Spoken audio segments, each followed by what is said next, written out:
Hi folks, this is Johnny Barnett coming to you today with an introductory video. This video is going to serve as the introduction to the online class, Chakras, Mythology and Astrological Symbolism.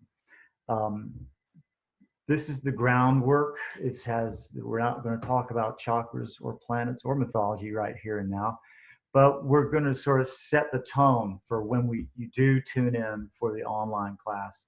We can jump right into the chakras and the mythology and the planets. So what I want to talk about is the power of words.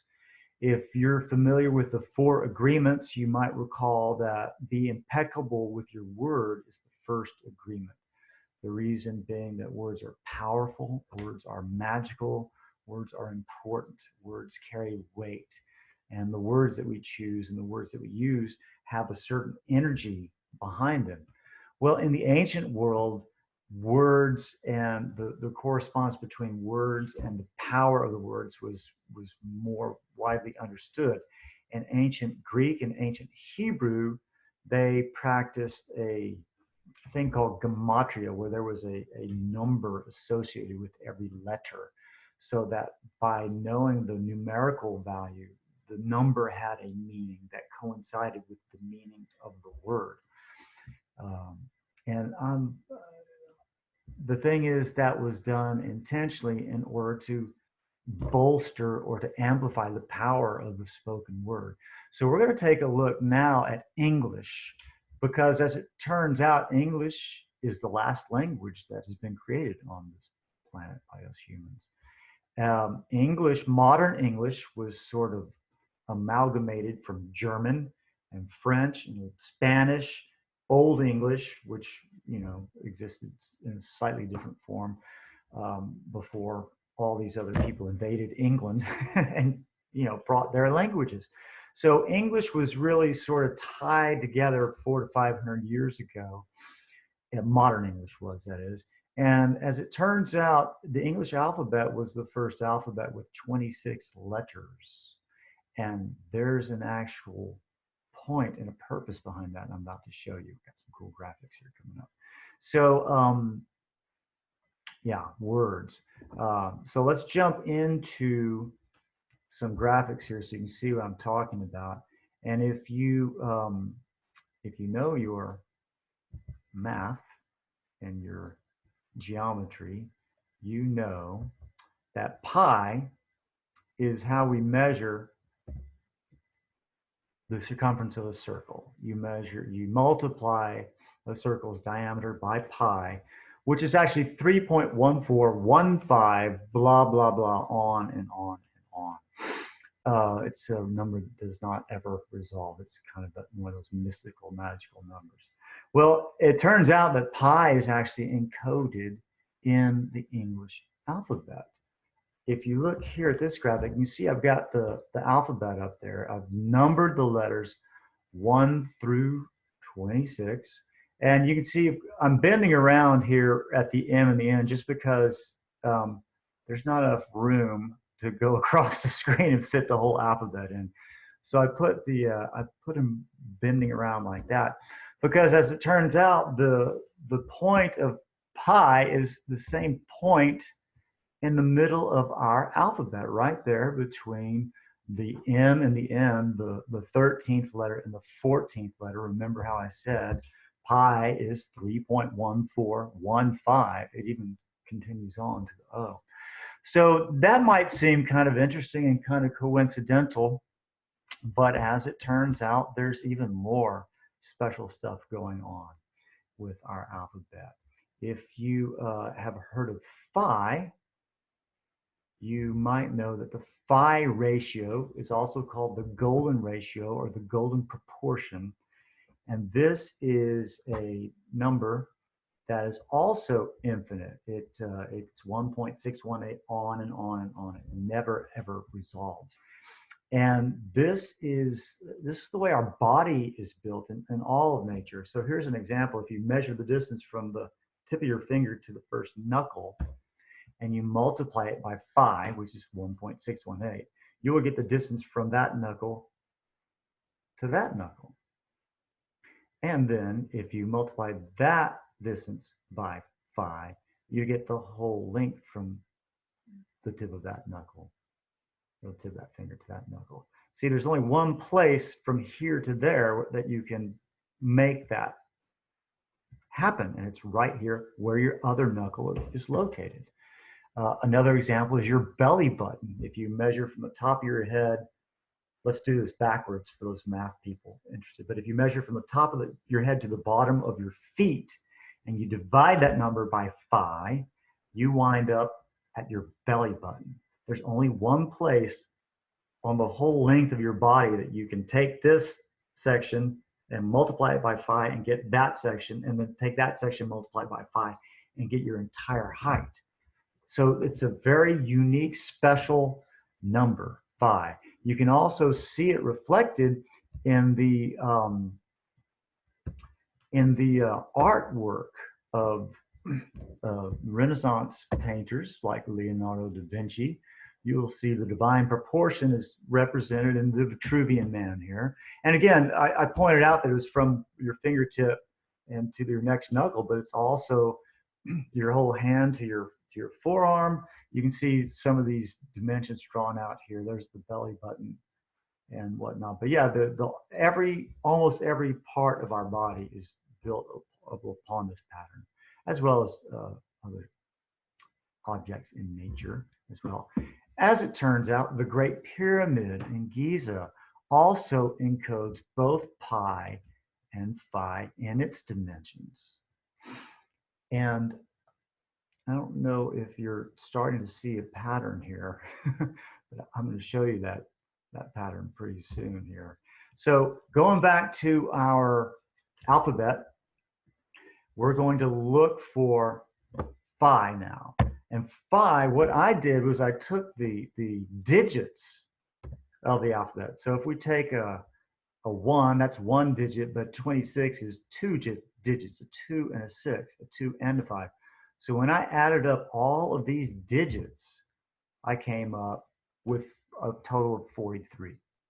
So what I did was I divided 43 by phi, and I came up with 26.5. And then I started looking at the alphabet, and I started counting from the end, working backwards. If you start counting digits at the 2 under the Z, you come up with 1, 2, 3, 4, 5, 6, 7, 8, 9, 10, 11, 12, 13, 14, 15, 16, 17, 18, 19, 20, 21, 22, 23, 24, 25, 26, and the 0.5 digits is the same point right there, right there in the middle of our alphabet, right where the phi ratio, or excuse me, where the pi point is. And if you think that's a coincidence, you probably still believe in Santa Claus. This is intentional. The world is intentional. People plan things out, and our alphabet was obviously planned because it embodies so much magic and power. The spoken word does, and when you build power into your words, into your language, it helps you become much more powerful when you speak. So that's what we're looking at here. I wanted to show you the other connection here to the Great Pyramid. You might have noticed just a second ago, but I showed you the dollar bill. George Washington, the first president, or the father of our country, if you prefer, is sitting there on the first dollar, on the $1 bill. And if we flip it over and look on the back side, we will find a pyramid, just like the Great Pyramid in Giza. There's a purpose, there is an order, there is a reason for all this happening. There's basically a line of wisdom that is being traced all the way from ancient Egypt up to the founding of the United States. So we're looking at some pretty powerful stuff here. The ancient wisdom of Egypt was basically the birth of Greek mythology. our understanding of the Greek gods and goddesses and whatnot really borrowed heavily from Egypt. Um, so yeah, we're going to be looking at life through the lens of the chakras, which correspond with the planets, which are named after the gods and goddesses of Greek and Roman mythology. Or is it that the gods and goddesses were named after the planets? No one really knows. But there is the point is there is a correspondence. These seven heavenly bodies moving or seemingly moving around us in the sky have a correspondence with these seven chakras that are located within the body. I might point out that there are also 7 days of the week named after these gods and goddesses. If you speak French or German, it makes a lot more sense. But in English, we use the Germanic gods and goddesses. So Thor's day is Jupiter or Jueves, or Zeus in the Greek. Friday, Freyr, is the Venus or Aphrodite in Germanic. So that's what we're looking at. We're looking at the way everything in our world is tied together. Um, and it gives you a sense of, I hope it gives you a sense of purposefulness, not only in what's happening around you, but in your role in the great drama, the great tapestry of life. So that's what we're going to be looking at. Let me make sure I don't have any other screen to share with you. There's our dollar bill. And excuse me, the Washington Monument, of course, the Egyptian style obelisk sitting in Washington, D.C. So that is basically it. We're going to be looking at chakras, planets, stories from mythology. We're going to look at characters from popular culture. We'll look at people famous and people fictional as well that represent, that embody these chakras for us. We'll talk a little bit about the Bible. Excuse me, we won't talk about it. I will be quoting from it, and I will not be quoting from it in the way that your preacher or your priest does, because I'm looking at the code, the encoded information about chakras, which is right there in the Bible. So this will not be a religious class. This will be somewhere beyond religion. So don't be afraid if I use the word God, or if I talk about Jesus said this or Moses did that. We're looking at them mythologically. That is to say, the stories in the Bible are very likely myths. And I guess I should define myth for you, because here we are in the 21st century when everyone in America thinks the word myth is synonymous with the word lie. And it is not so at all. A myth and mythology are great, important stories that illustrate the way people are, the way we act, the way we respond in a given situation, the energies that live within us and that we can access or fall prey to if we're not careful, depending on what energy it is. But yeah, these are the stories of heroes and heroines give us information about ourselves. That's why we love them. That's why we love stories like Star Wars and Harry Potter, because they are modern day mythologies, helping us tap into our own inner resources. If I may quote Joseph Campbell for just a moment, he said that Luke Skywalker, talking about when Luke switched off his computer to blow up the Death Star using his intuition, using the Force. Bill Moyers questioned Joseph Campbell about this in their great television series. And he said, wasn't he being illogical? Wasn't he being irrational? And Joseph Campbell said, Luke Skywalker was never more rational than when he found within himself the resources needed to meet his destiny. That is what we're going to be talking about. We're going to be looking at the resources within each one of us and how they help us be the person we choose to be. So I look forward to seeing you online very soon. Um, if you have not seen this online, if you have not seen the invitation to see this online, this is a regular ongoing uh, process. I do this class as often as possible. I do them for groups.